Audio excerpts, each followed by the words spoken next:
Fauzia Salsabila dengan NIM 221010220069. Di sini saya akan menjelaskan tentang replikasi DNA dan sintesis protein untuk memenuhi tugas UAS mata kuliah biologi sel dan molekuler. Replikasi DNA adalah proses penggandaan rantai ganda DNA. Replikasi DNA dimulai dari pembukaan double helix DNA menjadi double standard DNA oleh enzim topoisomerase. Kemudian dilanjutkan dengan pembukaan double standard DNA menjadi single standard DNA oleh enzim helikase. Masing-masing single standard DNA akan berperan sebagai cetakan DNA baru. Single standard DNA akan membentuk struktur garpu atau yang disebut dengan garpu replikasi. Utas DNA yang telah berpisah akan distabilkan oleh single side binding protein sehingga tidak bergabung kembali. Selanjutnya enzim primase akan membentuk primer berupa RNA pendek yang akan dikenali oleh enzim polimerase untuk memulai replikasi. RNA primer digunakan untuk mengurangi jumlah error pada saat replikasi DNA berlangsung.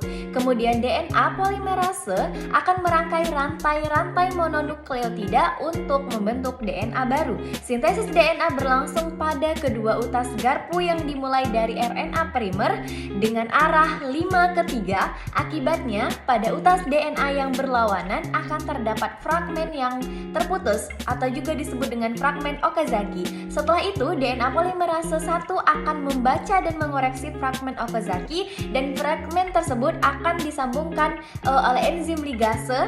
Terakhir, dua utas DNA yang baru terbentuk akan digabung oleh utas lama sehingga menghasilkan dua pasang DNA helix.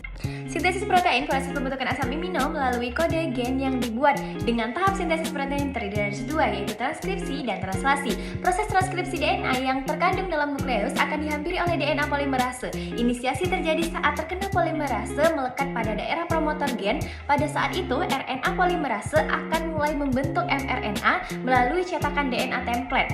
Poin yang harus diingat, adenin pada DNA berpasangan dengan urasil pada mRNA, timin pada DNA berpasangan dengan adenin pada mRNA, guanin pada DNA berpasangan dengan sitosin pada mRNA, sitosin pada DNA berpasangan dengan guanin pada mRNA. Kemudian polimerase akan mengarahkan pembacaan dari arah 5 ke arah 3. Proses ini dinamakan sebagai lokasi transkripsi dan berakhir pada saat DNA polimerase sampai pada daerah terminator mRNA yang telah terbentuk mengandung urutan 3 basa nitrogen yang dikenal dengan kodon. Selanjutnya, mRNA akan meninggalkan nukleus melalui pori-pori nukleus menuju sitoplasma untuk melalui translasi.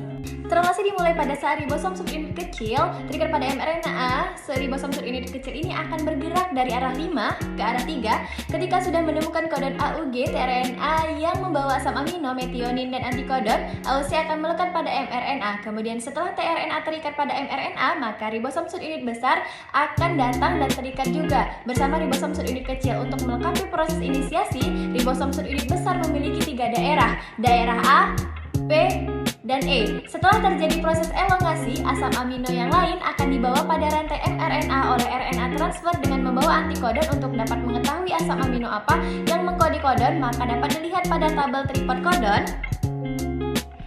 Selanjutnya, asam amino yang baru akan masuk ke daerah A, lalu ikatan peptida akan terbentuk di antara kedua asam amino pada daerah P. Saat itu, ribosom akan pindah ke triple kodon lain yang ada di mRNA, sehingga tRNA yang sudah melepas asam amino akan berada di daerah E dan bersiap untuk keluar dari daerah A dihuni oleh tRNA yang baru. Siklus terus berulang sampai tahap terminasi. Terminasi terjadi saat salah satu dari 3 subkodon berada di daerah A. Ini dikenali oleh release faktor. Setelah release faktor memasuki daerah A, secara otomatis polipeptida akan rilis dari ribosom. Ribosom terpisah dan bersiap untuk melakukan translasi yang baru. Polipeptida ini dikenal sebagai protein. Terima kasih, sekian hari ini. Assalamualaikum warahmatullahi wabarakatuh.